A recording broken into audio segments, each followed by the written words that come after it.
Hey, welcome to the show. We are now live. Very good. How you guys doing? I am Jeff with Beer Drinkers of the Bible Fetish. Mike's not able to make it tonight, so we have a stand-in. We have Matt. Very good. So tell us a little about yourself there, Matt. My name is Matt Patron. I work at a hospital out here in Vegas. I've known Jeff for a while, and I'm excited to be here. Cool. Tonight, we got a couple things, exciting things to talk about. And we are rating tonight for beer, since we are beer drinkers. We're drinking Big Wave Golden Ale tonight. A little bit about the beer. Looks like it's about 4.4% alcohol, so you're not getting drunk on it anytime soon. No, I don't think so. Yeah. Made in Fort Collins, Colorado.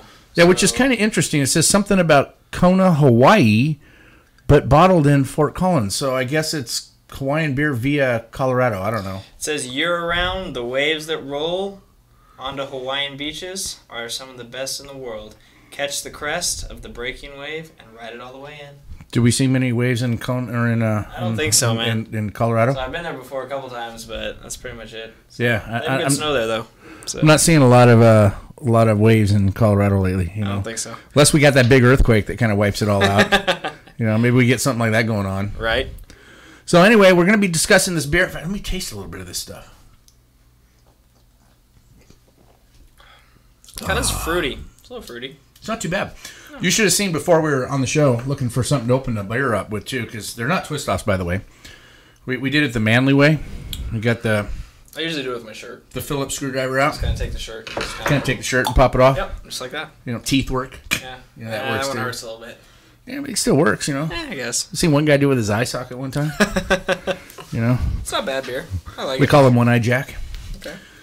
So, hey, we've had this hot topic lately of men being men. That was our subject last week. Right. So we're going to kind of continue that this week. And in fact, make sure you got that in front of you all the time. We want to kind of continue that week. And I don't know if you guys have seen this announcement lately with the BSA, Boy Scouts of America. Mm-hmm. Allowing girls in. They made that announcement, I remember last year, that they were going to this year. Okay. And it became a big thing when it happened. Right. So now now they're actually doing it. In fact, they're not even going to be called Boy Scouts of America anymore. I don't know if you read that. They're not. You didn't tell me that. No, they're going to be Scouts. Because I read a little bit of the article. I didn't read all of it. It's just Scouts of America. Just Scouts of America. So what about the Girl Scouts then? Girl Scouts are still Girl Scouts of America.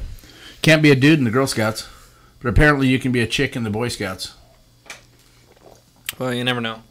I ain't too fond of it personally myself, but hey, that's the way it is, and I was having this argument a little while ago, actually with Mike. I was having this argument, and he brought it up that he doesn't care. He has no opinion on it. He's like, I don't give a crap. Yeah. What happens. He looks at it as a private organization, so let them fall if that's what they happen. Okay. And in his point of view is, well, we need to bring the church in to kind of help with men out, to guide them. And my argument to that is the church can't even argue on one bit of scripture, much less raise boys. Right. I totally agree with that. When I was growing up, I was part of a group through the church. It was called Royal Rangers. It was kind of like the church's own scouts, not as big or traditional as Boy Scouts and Girl Scouts were. And this is back 17, 18 years ago in the late 90s, early 2000s that I was involved. So of course Boy Scouts and Girl Scouts were a lot bigger back then, or Boy Scouts were. And you did the same type of thing. Got the same merits, got the same badges. And I remember it was I was a straight arrow first, and then after I was a straight arrow, I became a buckaroo, and then after I was a buckaroo... What's a crooked arrow do? I don't even know, man. Okay. I don't even know. But after, so there's no crooked arrow badge? No, there's no crooked arrow badge. Yeah, and so then after that I became a pioneer, and then it was kind of weird, pioneer of the year, and then it was kind of all like centered around, the church, but it was more for like big organizations type churches. Okay. And so so if you're not going to like a mega church or anything, you're just kind of screwed. Right. And so it was more kind of straight line, and like I said, it was heavily involved with the church. Okay. And so not necessarily you did like maybe like once or twice a year go out on field trips. I remember we went to Mount Charleston once or something like that. Did they teach you how to whittle, make fire, do all that stuff like the Boy Scouts are supposed to do? They tried to. They tried to. I will say that, you know, it was the best. I mean, we had our own uniforms and things like that, and you know, we had the beret that we had to wear and things. I mean, I'm not putting it down at all, but it was a good you know, turning point in my life. But it was nothing compared to, you know, like the, you know, getting the Eagle Scout or, you know, anything like that. Yeah, and this whole thing with the girls joining, you know, I don't know. I just my personal take on it. This is my personal take. Mm-hmm. You know, we've seen the decline. I was reading the decline went from their heyday, I should say, in 1971-72, they were about 6.5 million scouts. Okay. They've dropped now down to 2.3. Really? Even from 4 years ago, they're at 2.8. And it's a dues-based organization. You know, you pay dues to do this. Well, when the dues drop, what do? You got to figure out how to get more money, more dues. Mm-hmm. So it's like girls in. You know, and with society, with the emasculation of men or boys so much, it was a natural progression, it seems. Right. But what's sad is my own experience in Cub Scouts. I was sharing this with somebody today. My personal experience with Cub Scouts was I went for basically 1 year. Okay. When I was younger. Just Cub Scouts. Just Cub Scouts. Okay. And we did dues. I remember that. Okay. My mom would give me a little bit of money, and I'd go down there and give them to the den mother. We had a den mother. Okay. But we didn't have a scout master. They could not find a scout master over us boys, so we just had a den mother. So now, basically, we had a mom that was trying to teach boys. You know, we got to let boys be boys, and so we would do like arts and crafts type things that I would imagine that's probably what they do in the Girl Scouts, and and that's what we were doing. You weren't out, you know. I'm not saying you had to like shoot a gun or anything like that. No, we were not blowing stuff up at all. Right. You know, she wouldn't allow that to happen. I would imagine that. No, we were blowing stuff up. But you weren't like learning like, you know, like stuff that, I mean, you know, we were talking about it, you know, earlier this week. You know, boys want to get dirty. They want to, you know, scuff up their knees. They want to do stuff like that. They want to, I mean, get into trouble for crying out loud, you know? And so, not a lot of it, but, you know, I mean, they want to be boys. And, you know, I think it's that type of wild side that really is, like you said, the demasculinization of men. It's really kind of crazy. Yeah, I mean, especially nowadays. We're seeing this, and even back when I was a kid. Well, I think we're seeing it worse nowadays, especially with millennials. Well, yeah, you have the millennials, and then. Well, you can't hit your kids now. You can't dare touch them.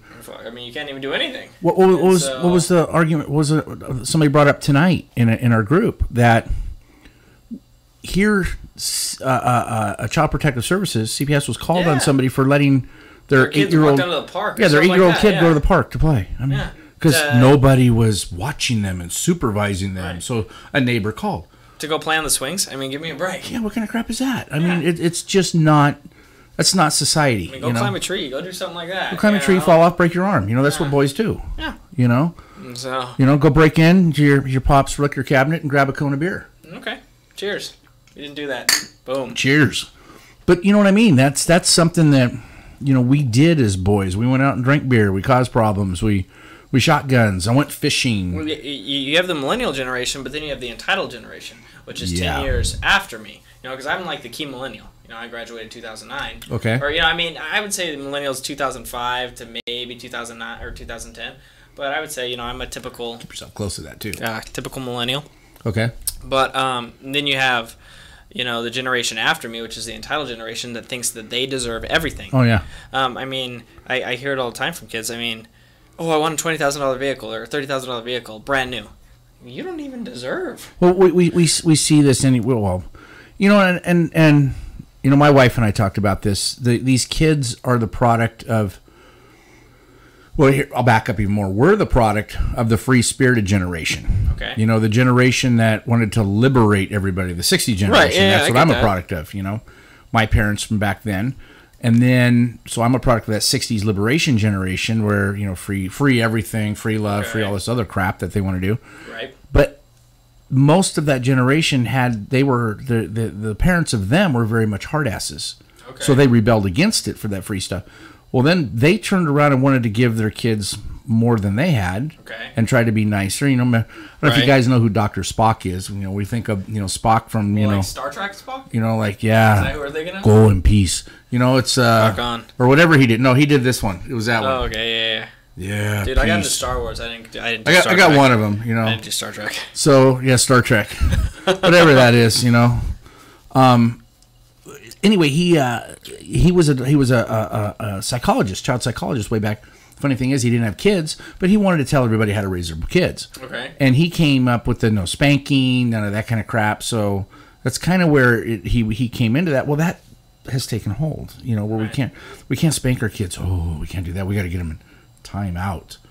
You know, and I said it last week, a boy every now and then needs a whoop on his ass. You know, that's the way it is. Now, are there some boys that don't need that, and you can just like, hey, you're disappointed, I'm disappointed in you? Of course, you know, it's a personality. But yeah, I mean, I think of, you know, I'll never forget this, but, you know, my dad's mentor, who will remain, you know, anonymous, you know, he grew up he was raising his kids in the, you know, probably the late 60s, early 70s, you know, 74, 75. And, you know, his kid was, you know, 6'4", 6'5", big dude, you know, and the father was only, you know, 5'9", 5'10". Well, when they were, you know, 16, 17, I've told you this before, the 17-year-old wanted to stand up to his dad. And the dad was like, all right, you want to go? Yeah. Let's go right now. You know, and so, and the father ended up kicking his ass. And still to this day, 30 plus years later, the kid still remembers. And he's still, you know, big and, you know, brawly and everything. But he says, my dad put me in my place when I was 17 years old. And that's just kind of how it was. There's no discipline today. And I think that's the problem. No, and you know, it's natural. I think boys want to challenge their parents or challenge their dad. They definitely want to. Well, yeah, of course, because... You know, I remember when I challenged my dad, and I remember when my son challenged me, you know? Exactly, we're talking about tonight. Yeah, I put him down. My son came up to me and looked at him after I knocked his butt out. I'm like, well, that was a stupid thing to do. Right. And I walked out, you know, and it's just... But he respected that, and he remembers that, and it was a changing point in his life where it's like, okay, I can't get away with everything I want, and I need to work. I need to learn. Well, the thing about it is kids nowadays, I mean, they say things to their parents that I never would have said to my parents. Oh, man. You know what I mean? I mean, it is crazy, the stuff that comes out of their mouth, and it's just like, who? I mean, I wouldn't have had the balls to say that to my dad. I'm at the grocery store yesterday. Okay. Walking around Walmart. Of course, it's Walmart. You know, we have people at Walmart. We have all that funny, you know, stuff on. There is a teenager. I'm guessing 16, 17 years old. Okay. There's a teenager in the shopping cart. Okay. Sitting in the shopping cart while mom is pushing her around. She is on her phone doing her thing. Mom is pushing her around, putting some groceries on the side of her a little bit. Mm-hmm. She's complaining about the groceries being there, calling mom, throwing F-bombs at mom, calling mom a B word because mom like pushed her off in an area where she didn't want to be. Really? And I'm looking at this going, you've got to be kidding me. I mean, there's a child that's doing this to her mom that wouldn't have happened when I was a kid. No. You know? You got your ass beat. Yeah. You really would have. And where's this child going to be in 4, 5, 10 years? You know, because they've spoken this way. How are they going to get a job? You're not going to go to work and say that to your boss. No. Hell no, you're not. No, your boss is going to go, bye-bye. I'll see you later. I'll find someone that will talk back to me. Yeah. Well, it all stems from, I think, too, the you know, socialization aspect as well.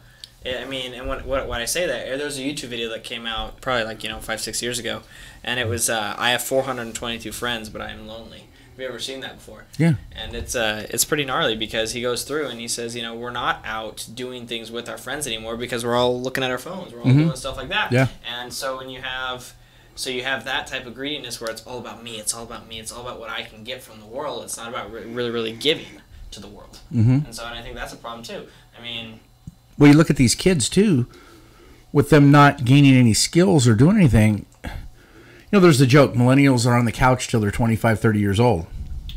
It's not really much of a joke because where are they learning skill sets from their parents or anything else? They're not learning this. They're being given everything like you're talking about. They have this entitlement mentality. Right. That everything's been given to them, and now that's where they're at. And they think that, you know, because they go rack up, you know, 70, 80, 90 grand in debt or even $150,000 in debt, they're going to get a job making, you know, up $10 million a year. Yeah. And it's like, well, no. I mean, you got a degree in whatever it was, something not marketable, and you're going to make 30, 40 grand a year for the next probably 5 years until you can make yourself, you know, marketable. And whose choice was that to make? And you have this massive debt to pay off as well. Well, I know Dave's opinion is he made this comment today, about the church. Well, the church needs to step up and do some of this. And, I would agree with that. But how? We can't even get them to agree on one piece of scripture, like I said. Well, yeah. They divide themselves over the stupidest things. Yeah. Because, we do love making fun of church culture because most of them they're idiots. They are idiots. We may love Christ, we may love the Bible, but the church itself, a lot of it is, I have problems with a lot of it. Oh, we talked about it before. I love red pews. I like green pews. Break. Yeah, exactly. That's how the church breaks up. And so you really want to, break it down to the simplest level, and it's just simple arguments. Yeah, of course there are pillars to die on, within the church, but it's stupid to think about, we're going to argue over this scripture, or whatever the heck happens, and so it doesn't even really matter. Yeah. And so, and again, that boils down to just, I'm better than you because of this, or, whatever the case may be. Yeah. It's kind of pointless if you think about it. Hey, I wanted to show something. We are guys. Okay. I was going to pull this up and kind of pull in kind of what we were doing. As guys, this is the kind of stuff, this is what guys are supposed to do. I'm going to pull this up. This was us last weekend. I wasn't there, unfortunately. Yeah, he couldn't make it. He had to work. Yeah. But you can see that we were out camping along the river there, or the lake, and having a good time. And Cinco de Mayo. Cinco de Drinko. On Cinco de Mayo, yeah. And that's pretty much what it was. Kind of a Cinco de Drinko type of weekend. But, it was fun, though. It was a good time. Here's what was pointed out tonight to me, and I didn't really realize this. I guess a conversation took place with one of the guys there. One of the guys that showed up was an agnostic. Okay. And I'm very much with the group, as you know, to be authentic, to be men. Drink beer. Have a good time. We're men. Cheers. Don't be pious. Yeah, cheers. Cheers. There we go. This is a good beer, actually. It's actually not bad. So, anyway, this guy was hanging out, and one of the comments he made, he goes, he was turned off of the church so much, and that's kind of, I think, what drove him to be agnostic. I don't know him that well, but he was turned off because of their pious attitudes, their judgments, and everything else. Right. And here he shows up, and here's a bunch of guys out there that are drinking beer, hanging out, having a good time, being guys. Right. We're swimming out in the lake. We're having a great time. We did communion still. We still read some scripture while we're out there. But he saw us being ourselves. What ultimately it boils down to, I think, what people in our culture do today is that, they take, Christ, or the Godhead, or, Jesus, and they take religion, and they put them in the same category. Sorry. You got to talk into the mic. Sorry, my bad. They take Christ and they take, religion, and they put them in the same category, where if you think about it, they kind of killed Christ for not being religious, for just being authentic, which is what, you just said. Just be real. Don't be judgmental. Don't be, hateful or anything like that. Oh, I can't hang out with you because of this, or you're not accepted because... Hey, what was Christ's first miracle? Water into wine. That was probably the best wine ever. You think Christ didn't drink? Yeah. That's because he didn't have... He should have turned it to beer. That's what he should have done. Should turn it to this Kona. Yeah, some Kona beer. Big wave. Golden ale. What does it say? As of right now... It says Liquid Aloha, I think. On it? Yeah. Liquid Aloha. Yeah, right there. You see? Right here. Oh, no! Oh, etched into the bottle. Nice. Yeah, it's kind of cool. And we got the Hawaiian Islands here etched into the bottle. What is it? Hang on. I think I like the little. I like the little. Hang loose. I do that all the time, dude. Yeah? I'll do that in pictures all the time. I'm like this. That's me. Are you? I'm the devil horns. This is. Here, we'll get it on camera here. All right. I can dig that. That's me. Yeah. Okay. In most of my pictures, you'll see me like I know. Acting all stupid. No. But hey, it's having fun. That's what we're supposed to do. No, exactly. I totally get that. One of the points that I made tonight was I noticed that all the guys, as we were out there, we're out in the wild doing this, every single one of them, even though we're next to a lake, there's, bighorn sheep out there, there's, in the desert, you got rattlesnakes, scorpions, and I was remarking about that to one of the kids out there, one of the guys brought his boy, and I was joking around with him about snakes, and then he wanted to go catch one. Okay. It's like... Well, of course he did. He's a guy. He's a guy. He's a boy. Yeah. Whoops. And he's a boy. And that's kind of where boys are and men. It's like... But they all said the same thing, that they felt so relaxed out there. Well, of course. Nature relaxes you. If you think about, the thunderstorms, and those are all, creations of, if you believe in God or a higher power, even if you don't,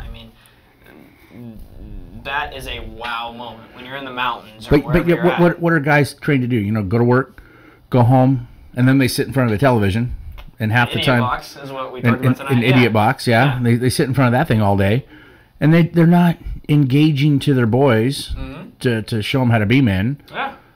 And Belden a couple of years ago at the Wrights, he called the fire Nature's TV. Yeah. And I was like, that is so mind blown. We had a fire going out there, and it was like the first night we got the fire going kind of late, and everybody's like, "Hey, want to get a fire going?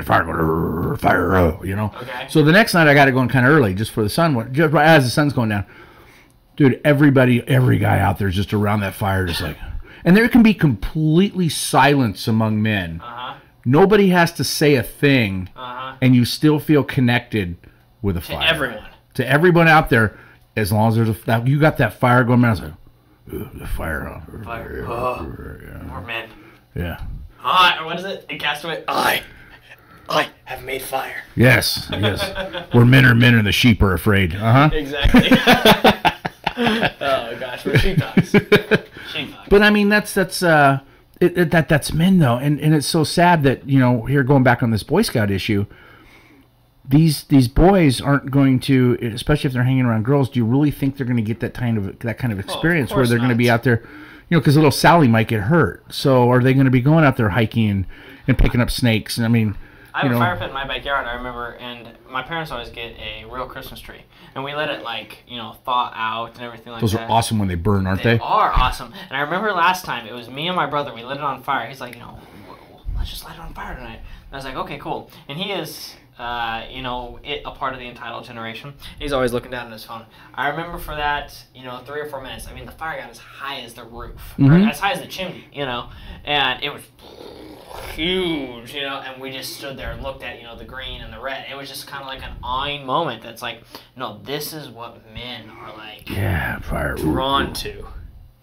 I don't know. If you think about all the I was thinking about this tonight when we had our group. All the technology and stuff and everything that we have going on in our world, it doesn't stand a test to 2 of the things that have stood the test throughout time: water and fire. Oh yeah. If you think about it, if I threw my phone in the lake, it would die. Mine's waterproof. Okay, well maybe. See, because I'm a man. Oh. And I would probably drop it in the lake anyway, because that's just kind of the stupid shit we do. Okay. So I would probably drop it in the lake. Well, you get what I'm saying, though. So I had to get a waterproof one. Okay. Because it'd be like, oh crap, phone's in the water. Because actually, what's funny? A few years ago, this be better to draw, because then you can lick it off and clean it up. Anyway, my wife and I go to Palm Springs a few years ago. Okay. And I got my phone in my pocket, know, and we're going out sitting in the jacuzzi. Okay. Well, I forgot my phone in my pocket. So we're sitting in the jacuzzi, and I've been in there maybe 5 minutes, and all of a sudden she looks down and she goes, your pants are glowing. And I'm like, of course they are. You're with me. And she's like, no, really, your pants are glowing. Being a guy, I got to make some stupid remark like that, And I'm like down. I'm like, oh crap, oh my phone, So I get out real quick, and water had gotten in on it, and I guess it shorted something because the light came on for the flash. Okay. And it was just on solid, So. Did you put it in rice after? No, I didn't have rice with me. We were at a hotel, so I took it apart and I took the blow dryer on it. Did it work? Hell no, it was toast. I didn't get a new phone the next day. Dude, I heard that white rice, if you set the phone in white rice, it really works. I've heard that. And this was an old. And so I've never dropped my phone in water or anything like that. It was a real old BlackBerry, so I don't know if it would have. Crackberry, yeah, I don't know. Yeah, remember, that's how they kind of got their name, because everybody was on the phone. So it was an old BlackBerry, and it kind of needed to die anyway. It's a BlackBerry, so it was all right. But although I think I did go get another BlackBerry at the time. Dude, I remember when T9 was out back in, do you know what T9 is? Oh, yeah. I was like, I'm never going to switch to, real texting or whatever. This is so much easier. And then the second I, got addicted to, actual, typing in stuff, I was like, I'm done. Oh, yeah. So to hell with that. Oh, yeah. So just like I told myself. And then you got swipe text now? I remember. Yep, I can do that too. I just hit voice. I remember back Say in this. Back in 2008, 2009 when I met Dave. And he had gotten a Facebook, and I was like, "There's no way I'm getting a Facebook. To hell with that, you know. I've already sold my soul to MySpace. Yeah, you know, yeah, I've already sold my soul to MySpace. Why the heck am I gonna get a Facebook?" And then, you know, over the past 10 years, Facebook is just way taken off, and Instagram and stuff like that. And it's like you don't even think about MySpace nowadays. It's like it's a lost trade. Yeah. So. I mean, MySpace didn't. I think it completely died out. They dating site, I think. It was. It turned to bands because who's that?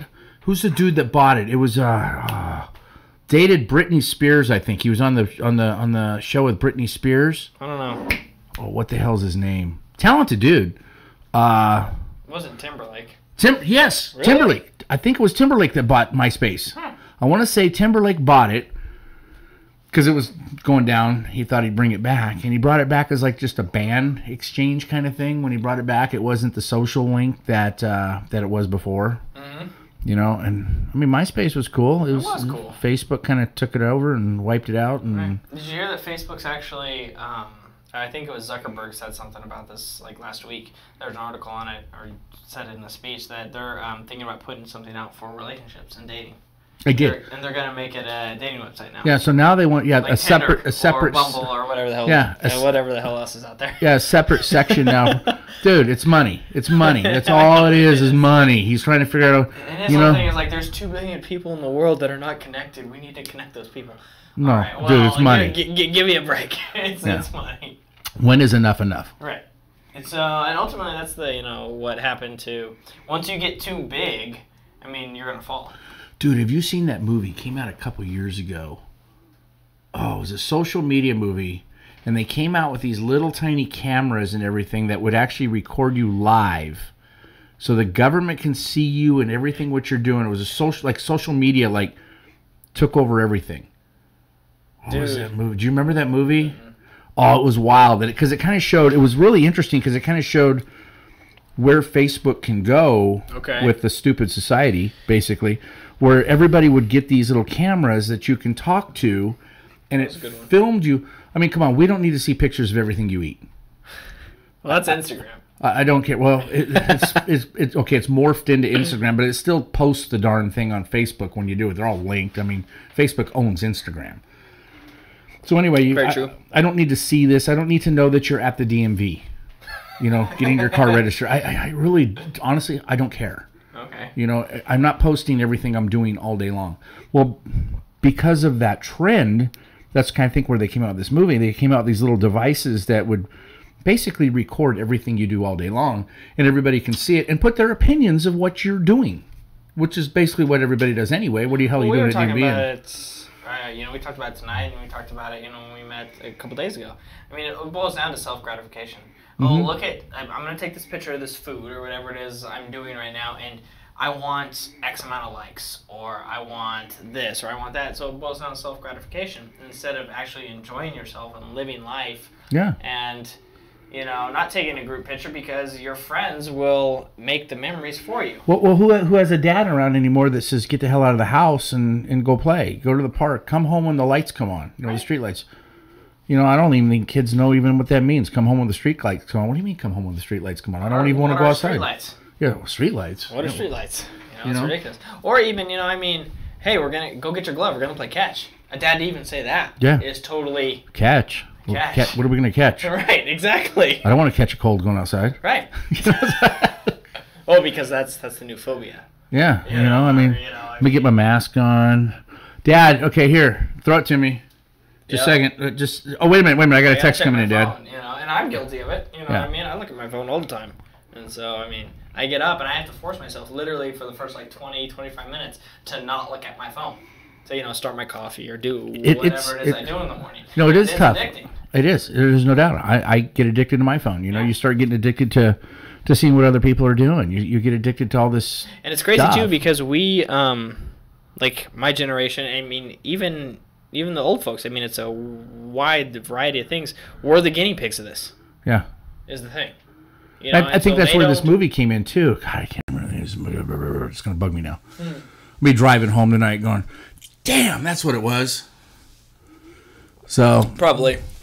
All right, so how would you rate this beer? It's the Big Wave Golden Ale. I'm going to say... I give it a thumbs up. Well, maybe for like one beer. One or two thumbs up. What do you think? Well, I wouldn't have another one. So you'd have another one. So that's okay. I wouldn't have another one. You wouldn't. Okay. No, if we were at a bar or something like that, you'd be like, okay, this was good. If it was like a craft beer or something like that, I'd be like, okay, this is good, but I'm ready to move on to the next one. Yeah, okay. I would definitely give it a thumbs up. I'm gonna say maybe here we can't do two. How do we do like a quarter? 1.25 thumbs up. That's kind of where I'm at. So what are you at? Just one? I think just one. Just one. So we're sorry, about guys, but we're at about 2.25 thumbs up then out of 4. Okay. So that's not too bad. Well, I'll give them. Well, let's just say 3. 3/4. 3/4 thumbs up. 3/4 thumbs up. So we're 2.75 thumbs up. All right. Okay. So we're about 2.75 out of 4. Out of 4. 4's got to be like that perfect beer, you know. It does. So like that one you're telling me about. That's I don't know what it was. The IPA one I like. IPA one, yeah. We're gonna try that on here sometime. I gotta be there for that one. We'll get we'll drink 2 or 3 during the show. We'll probably be falling down, and by the end of the show, it'll probably go about an hour and a half long. A lot of alcohol content, aren't they? Yeah, it's like 17%. And this is, I mean, I'm not harping on these guys. I mean, this is a pretty good beer. I mean, I can drink it. This is 4.5%. 4.5%. You know, I mean, compared to what, triple that? No, I could take 4 times that. I could take this though. I can relax with this one out by the lake or something. I could probably do a few. I can do that. I can do that. If I'm relaxing out by that, hey, beer's beer, man. Hey. I drink Paps out there. You drink Paps? I would. Okay. Out there. Anywhere else, no. I'm not drinking that stuff, man. Just if you're a Paps lover, sorry. I'm not a Paps lover. Yes, my dad. What's his favorite kind of beer? And he says cold. Yeah, that's it. What kind of beer you like? With the little icy like top of the frosty. Aren't they great when you pour them in a mug that's ice cold and it like freezes, like got frozen beer floating on top? No. That's like the best beer around right there. All right, guys, I know we're hitting our time frame here. Hope you guys enjoyed the show. Remember, I got it up here somewhere. You can see it on the bottom, along this area right here, Yeah, Beer Drinkers with a Bible Fetish. Be sure to check us out on Facebook. Mm-hmm. If you're watching us live, you're seeing us on YouTube right now. Go to Patreon. If you check out Patreon and you want to become a patron to us, you'll see some of the perks that we give. For $1 or $2 a month, we're going to send you a Bible verse every single week, some of our favorite Bible verses. I'm trying to remember what all we put in there. Let's see. For $5, we do special shows too, by the way. Mm-hmm. We throw special shows up where we'll do them in the middle of the week sometimes. Our consistent time will be Monday nights here at 9. Monday nights at 9. But we'll be doing special shows later on from breweries and some other spots. Mm-hmm. So we can send you a link 24 hours in advance to let you know when we're doing those. Okay. Next thing is I think I got it at $10 a month. We're going to be doing Q&As with us every now and then, like once a month. Yeah. Okay, that's cool. If you're up for that, you can do Q&As. You can talk to us about some beer, talk to us about the Bible, because we got a fetish over the Bible. Like we our don't really talk about title right here. Much, we talked about it a little bit with the church. Bagged on the church a little bit, but it's mainly what we do. Bag on the church a little bit. Yeah, talked about, but we do read the Bible. I do read it. I read it quite frequently. Yeah. So we are well versed. If you want to say that. Well, I'll call myself semi-versed. Okay. So there's only one guy that was well versed, as far as I'm concerned. All right. He's dead. So maybe I'm pretty well versed because he's already dead. Well, he's risen. Well, that's true. But he wrote it too. So. But yeah, it's kind of his thoughts. A lot of it was his thoughts. So I can't really. So he still knows it. You hear me, dude? So anyway. We'll probably get a talk in heaven. Yeah. We'll be like, what the hell were you guys talking about? Probably reprimand me. A little bit. Dude, what the hell's wrong with you? You talk about that butt whooping, that we want to give our kid, that boys deserve every now and then. Yeah, I'd be with that boy. What are you thinking? Bam! It's like, sorry, dude, making fun of beer, making fun of my church. I can see. Anyway, moving on, guys. I hope you guys enjoyed the show. Yeah, it was a pleasure being here. Try some of this Kona Big Wave. I would recommend at least trying it. Yep, me too. Give it a try, see what you think. Beer, so very, very... pretty tasty. Yeah, pretty tasty. I would say that. It's an ale. If you're into ales, so it's not your IPA. Beer, it's not your Guinness or anything like that. Kind of a fruity type of ale. It did have a fruity type of ale. It's got a fruity aftertone to it. I don't want to say like a Budweiser or anything like that. Oh no, that's. But no, it was good. It was good kind of a fruity overtone, like after a little aftertaste of fruit or something. I don't know, maybe they put some Hawaiian fruit in there or something. Who knows? They don't have fruit over there. But it's made in Colorado, don't forget. Yeah, that's right. Maybe they send the ingredients over there or something. I don't know. Kind of interesting how that works. Hey, if you work for Kona or something, you know, and you're listening to this, let me know how that all works. You know what I mean? Do they send the ingredients over there and they just bottle it? I mean, do they truck it? I want to see how they truck it from Hawaii. That would be interesting. Do they take it on the interstate? Well, maybe that's how they don't they have to like make beer, or you know, or when they still it or whatever. Maybe when they fly it over, it's on the plane. Yeah, that's kind of like, you know, kind of like pilot does this because he's drinking it too. Same exactly. thing. We'll get to Colorado eventually. I'm sure we'll get calls on that because we said pilots were drinking, and so we'll probably get in trouble for that. I'm all right with that, but it's okay. If you got any stupid remarks you want to make some stupid remarks because I will make fun of you. Yeah. You know, on Facebook. So it's up to you if you guys want to do that because, you know, it'll be your 10 seconds of fame, I guess, or something. Yeah. Jeff made fun of you. We'll laugh. You'll be on live YouTube. Yeah. So maybe I'll even put your picture up. It'll be fun. But you have to tell me, you know, I won't post your picture unless you want me to. So I don't mind doing that. Like, hey, post my picture. This is what I'm saying about you. Yeah, like, yeah. Okay, cool. I don't mind. Anyway, guys, we're out of time here. See you next Monday. Unless you're on the want to become a patron, we can let you know if we're doing something in the middle of the week. So throw something surprise at you. Anyway, everybody out there, peace out. We are Beer Drinkers with a Bible Fetish. I am Jeff, and we have our guest in here, Matt. All right. Very good. You guys make it a great week.